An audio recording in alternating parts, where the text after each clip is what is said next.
I was wearing this little yarn bracelet that my crush made me, and then she says, well, if you don't care about the other girl, then you wouldn't mind if I did this. And she rips it off my wrist.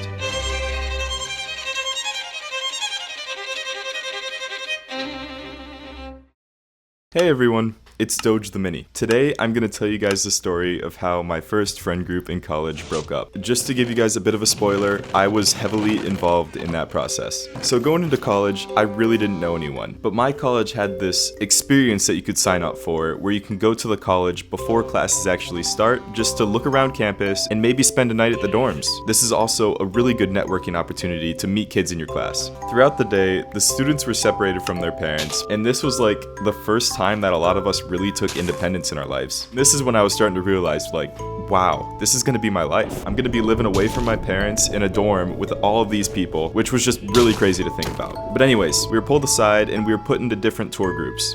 Throughout the early part of the day, the tour guides that we were assigned for our groups were constantly giving us group bonding opportunities, which I'm fine with team building opportunities as long as it's not forced upon a group. These people are all strangers, and I'm sure that we can all make really good friends with each other if we just talked normally instead of doing all these weird activities together. One mandatory thing that we had to do was come up with this chant together. And then we had to like sing the chant out loud to all of the other groups. And keep in mind, there's over 200 kids here and there's many groups. I don't get why team building exercises are all rooted in embarrassing ourselves, but maybe they're just trying to make us build bonds off of shared trauma. But yeah, once all the team building activities were done and we were given our free will, a lot of students gathered outside to play some volleyball. I made 2 good friends during this volleyball game, but only one is really relevant. I'm gonna call this guy Paul. Paul was awesome. A really cool guy. He's very sweet. I remember Paul and I exchanging Snapchats, and then we continued playing volleyball. Until a little bit later when it started drizzling down some rain on us. This is when a lot of people started to go inside, and so did Paul. But I wasn't quite done playing volleyball because through rain or storm, I'll still play sports outside. So I stayed outside for a little bit longer playing some volleyball, and then I got a text from Paul saying he found a cool group of people to hang out with on the top floor of the dorms. I'm paraphrasing because I don't really remember exactly what he sent, but it was something along those lines. So I'm like, okay, I'm gonna play for 5 more minutes and then I'm gonna head up with Paul. The 5 minutes basically fly by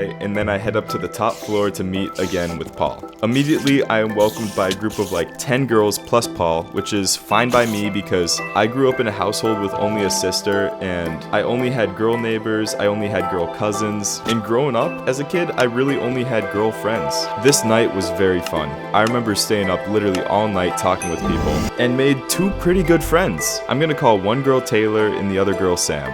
Me, Paul, Taylor, and Sam all became really close friends. Literally that night, I was talking with Taylor and she was ranting a bit to the group, saying something along the lines of, I wish I could just have a guy friend who doesn't try to romantically pursue me. This is a very important part of this story. Fast forward a bit and the night is over. The experience ends and we all go on our separate ways until college starts up again in like a month or 2. This whole time between the experience and the first semester of our freshman year of college, we are texting. We made a fun little group chat so we're all in contact during this break and we're all getting pretty excited to see each other again. I'm gonna fast forward now, and to make this time jump a little easier for you guys, let me set the scene for you. It is now the first week of your freshman year of college. You move into your dorm and then you go visit campus with your friends. Once again, all of the interactions are working so fluidly, like you've known these people for years. You start thinking, well, maybe college won't be so bad. I mean, I already have a solid little group of friends, and surely nothing goes wrong. In college, there is a saying that says to never trust the group of friends you meet during your first week of freshman year. But anyways, getting back to the story. Everything was amazing. This group of people really made me feel like I was at home. But a few days later, I met a girl on the way to class. The story of how I met this girl will also be shared in a future video, so keep this person in mind. We hit it off pretty quick, and I'm pretty sure it was the day after we went on a little coffee date. This girl was wonderful. I had a great time hanging out with her, and she was funny, she was sweet, she was gorgeous. So I'm like, starting to get a little crush on this girl. We started to hang out almost daily, but on like the Friday of week 2, I casually brought up that I met this girl who I think is really cool. So now the friend group is aware that I met someone and that I'm talking to someone. And any good friend would be like, hey, that's great for you. But no, someone started getting jealous. At the time, I wasn't aware that anyone was jealous or anything bad was happening until I got a text from Sam saying, hey dude, I said, yo. Then Sam said, what are you doing? So I responded, just thinking that they wanted to hang out or something, saying, I am doing homework and hanging out with the girl I met. How about you? And they respond, okay, nothing. I just wanted to chat with you at some point. What happened? Going into this conversation, I noticed the tone was absolutely off. Usually, we were a very silly bunch, and that spread into all of our everyday conversations. So having the serious tone immediately kind of like threw me back. And then to get told, I need to chat with you at some point? Girl, I need to know why you're acting like a teacher who caught me cheating on a fucking test. You cannot just say that to someone and give them zero context about what the talk is gonna be about. So I'm over here, preparing for the worst, just trying to get this done as soon as possible. An hour passes by of me just stressing about this conversation, and then I finally tell her to come over so we can talk. Now, I know I'm not gonna remember this whole conversation, but I do remember a lot of key details about this conversation. We both sat down in the 2 chairs I had in the dorm, and then we had a little bit of small talk. We exchanged formalities, we said hi, we checked in on each other, we asked how the day was going, and then the conversation immediately switched. She made a comment on how I seemed romantically clueless, and I was so caught off guard. I'm thinking, what? How would you know? I never tried. What? And then she makes some comment about how she knows more than one person at the time who had a crush on me. Oh my god, dude. This is fucking childish. Obviously, I didn't say that, but holy shit, we're acting like we're in middle school when we're 18 and 19 years old. My suspicion for what happened was that Taylor sent Sam to come and talk to me to basically confess that she has a crush on me after she figured out that I started gaining interest in a girl. Sam is also telling me that I have a really flirty personality, which for me is absolutely insane to hear because if you knew me personally, you would know that I do not have a flirty personality. Looking back at everything, I do not remember one conversation within that group which could be interpreted as me flirting with one of the members. I kind of just apologized because I was a bit overwhelmed at all this information. However, I did know that I had never flirted with anyone besides the girl that I met on the way to class. Not only are we adults acting like this, but you guys are portraying me in a way that I am just not. There's a lot of weirdness within that friend group now, so I'm just kind of distancing myself a bit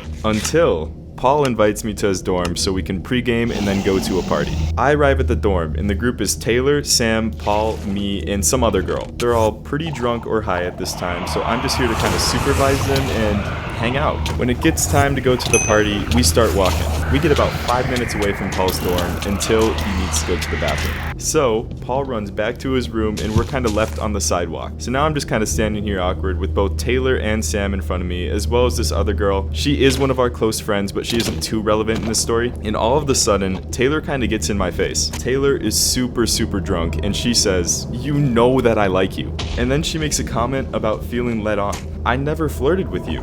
All I tried to be was a friend to you. I was wearing this little yarn bracelet that my crush made me, and when Taylor saw it, she's like, "What is that? Who made that?" And I said, "The girl that I met made this for me." "Then take it off," she says. Bro, what? Are we 6 years old? And then she says, "Well, if you don't care about the other girl, then you wouldn't mind if I did this," and rips it off my hand.